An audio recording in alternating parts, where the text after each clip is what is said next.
DElEd तृतीय semester सामाजिक विषय। दोस्तों हम अध्ययन करने जा रहे हैं डीएलएड तृतीय सेमेस्टर सामाजिक विषय के संविधान पोर्शन के। दोस्तों हमने केंद्र स्तर पर कार्यपालिका के अंतर्गत आने वाले राष्ट्रपति के विषय में पढ़ लिया, संसद के विषय में भी पढ़ लिया।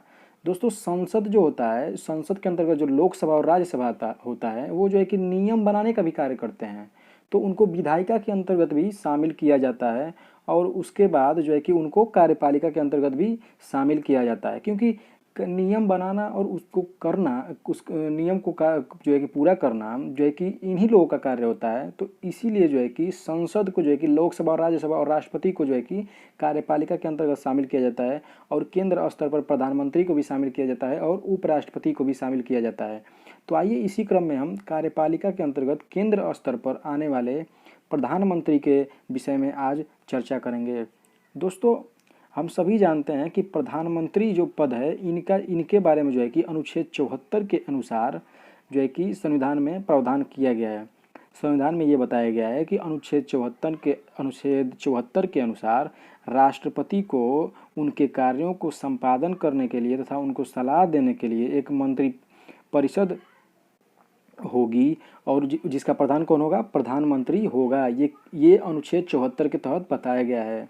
अर्थात अनुच्छेद 74 के तहत ये बताया गया है कि एक प्रधानमंत्री का पद होगा वो और एक मंत्री परिषद होगा जो क्या करेंगे? राष्ट्रपति के विभिन्न जो कार्य हैं उनको जो है कि सलाह देंगे और उनको संपन्न करने में उनकी मदद करेंगे।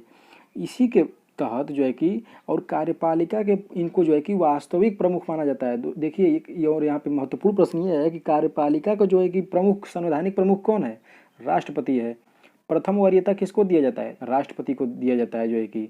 परंतु कार्यपालिका का अगर वास्तविक प्रमुख जो है कि अगर पूछा जाए, वास्तविक प्रमुख कौन है? प्रधानमंत्री है। क्योंकि हमने राष्ट्रपति पढ़ा तो उसमें ये था कि राष्ट्रपति जो विभिन्न कार्य दिए जाते हैं तो ऐसा मतलब देखने को मिलता है। देखने को क्या मिलता है? प्रधानमंत्री करते ही हैं। हमने पढ़ा भी कि अधीनस्थों वो अपने जितने भी कार्य हैं स्वयं तो करते ही हैं परंतु अधीनस्थों के माध्यम से कराते हैं और उनका आधे से ज़्यादा कार्य किसके माध्यम से संपन्न होता है?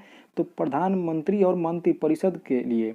अर्थात ये समझ लीजिए कि प्रधानमंत्री का जो पद है और जो मंत्री परिषद है उन्हीं के कार्यों को संपन्न करने के लिए और उनको विभिन्न कार्यों में सलाह देने के लिए ही बनाया गया है। तो इसीलिए जो है कि प्रधानमंत्री को कार्यपालिका का जो है कि केंद्र स्तर पर वास्तविक प्रमुख माना जाता है। आइए इसी क्रम में देखते हैं अनुच्छेद 75 में क्या कहा गया है। कि अनुच्छेद 75 में ये कहा गया है कि प्रधानमंत्री की नियुक्ति राष्ट्रपति करेंगे और जो अन्य मंत्रियों की नियुक्ति भी राष्ट्रपति ही करेंगे, परंतु उसमें जो है कि प्रधानमंत्री की सलाह होना चाहिए। प्रधानमंत्री जी बताएंगे कि किसको किसको जो है कि किन किन पद पर जो है कि आप नियुक्त कीजिए, तो राष्ट्रपति जी करेंगे। आइए इसी क्रम में हम ये देख भी ले रहे हैं सब जो है कि बाएं साइड में जो है कि राष्ट्रपति जो होते हैं नाम मात्र प्रमुख होते हैं और वास्तविक प्रमुख कौन होता है? केंद्र स्तर पर कार्यपालिका का तो प्रधानमंत्री होते हैं। अब आइए देखते हैं जो है कि प्रधानमंत्री की नियुक्ति के बारे में। तो प्रधानमंत्री की नियुक्ति जो होता है वो राष्ट्रपति द्वारा होता है और लोकसभा में बहुमत लाने वाले दल द्वारा चुने गए नेता को राष्ट्रपति जो है कि प्रधानमंत्री नियुक्त करते हैं। अर्थात जैसा कि हम सभी जानते हैं कि जो है कि इस समय अगर जो है कि लोकसभा में हम जानते हैं कि हमारे प्रधानमंत्री कौन है? तो नरेंद्र मोदी हैं। तो जो है कि उन्हीं को जो है कि उनका जो पार्टी है उन्हीं की बहुमत जो है कि लोकसभा में सबसे ज़्यादा है। तो उनकी जो उनके पार्टी के जो अध्यक्ष हैं वो इनको नेता चुने और ये बात जो है कि जाके राष्ट्रपति को बताएं कि हम इनको जो है कि प्रधानमंत्री बनाना चाहते हैं, तो राष्ट्रपति जो है कि इनको प्रधानमंत्री के पद पर नियुक्त करेंगे। अर्थात इसमें शर्त भी है कि लोकसभा या राज्यसभा का जो है कि सदस्य भी होना चाहिए। तो हम जानते हैं कि प्रधानमंत्री मोदी जो है कि वाराणसी लोकसभा क्षेत्र से सांसद हैं, तो सदस्य हो गए भाई लोकसभा के। राज्यसभा के भी हो सकते हैं। हमने पढ़ा भी था कि प्रधानमंत्री इंदिरा गांधी थी और डॉक्टर मनमोहन सिंह जो थे वो जो है कि राज्यसभा से सांसद थे। तो लोकसभा हो या राज्यसभा हो किसी न किसी से सदस्य होना चाहिए। अगर किसी स्थिति में सदस्य नहीं होते हैं तो 6 महीने का टाइम दिया जाता है कि आप जो है कि चुनाव लड़िए और सदस्यता ग्रहण कीजिए। आप लोकसभा का चुनाव लड़िए या राज्यसभा का चुनाव लड़िए, मतलब जीत हासिल कीजिए और आप जो है कि 6 महीने का आपको टाइम दिया जाता है। और उसी क्रम में आगे बढ़ेंगे, देखेंगे जो कार्यकाल जो आयु देखेंगे तो लोकसभा के सदस्यता का जो है कि मिनिमम जो आयु होती है वो 25 वर्ष होता है और जो राज्यसभा के जो है कि 30 वर्ष होता है। इसी क्रम में आगे बढ़ेंगे देखेंगे, और अधिकतम का तो कोई सीमा ही नहीं है।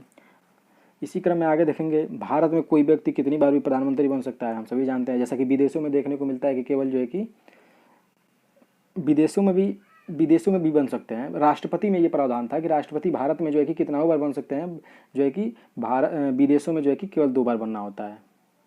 अब आते हैं कि शपथ कौन दिलाता है, तो प्रधानमंत्री को शपथ कौन दिलाता है, तो राष्ट्रपति दिलाते हैं।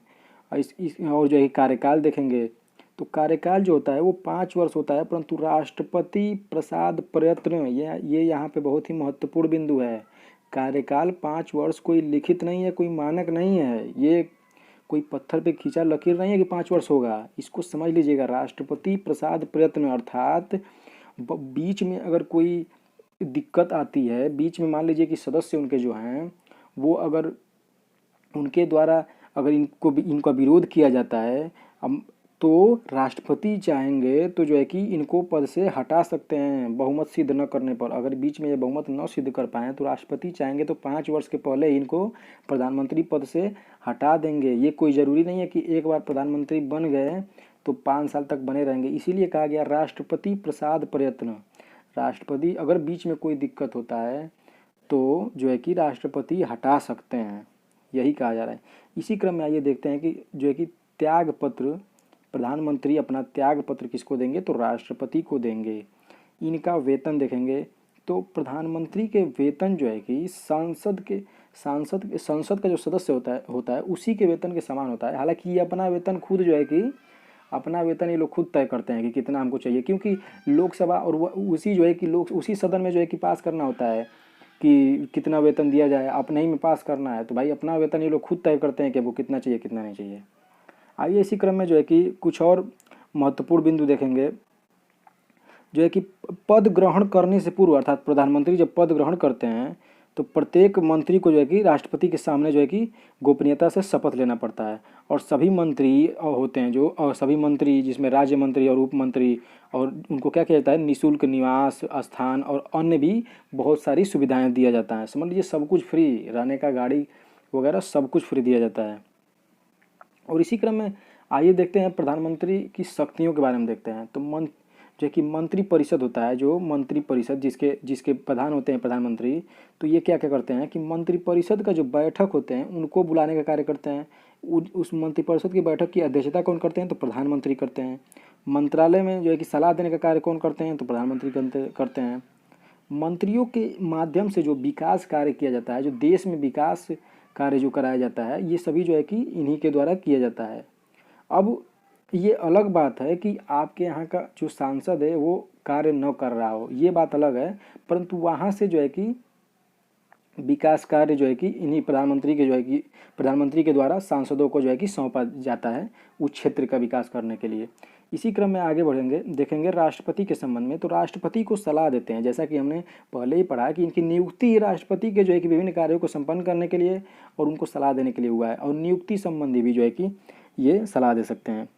और योजनाओं को जो विभिन्न जो चलाए जाते हैं प्रधानमंत्री संबंधित, तो उन योजनाओं को जो है सदस्य के रूप में इनका कार्य देखते हैं। तो संसद के संबंध में क्या है कि संपूर्ण मंत्रिपरिषद जो होता है लोकसभा के उत्तरदायी होता है। भाई बिल्कुल उत्तरदायी होगा, क्योंकि लोकसभा के में बहुमत के कारण ही वो मंत्री जो है कि मंत्रिपरिषद बना है। अगर लोकसभा भंग होता है तो उनका मंत्रिपरिषद भी भंग हो जाएगा। यही कारण बनता है कि जितने भी मंत्रिपरिषद होते हैं वो लोकसभा के उत्तरदायी होते हैं।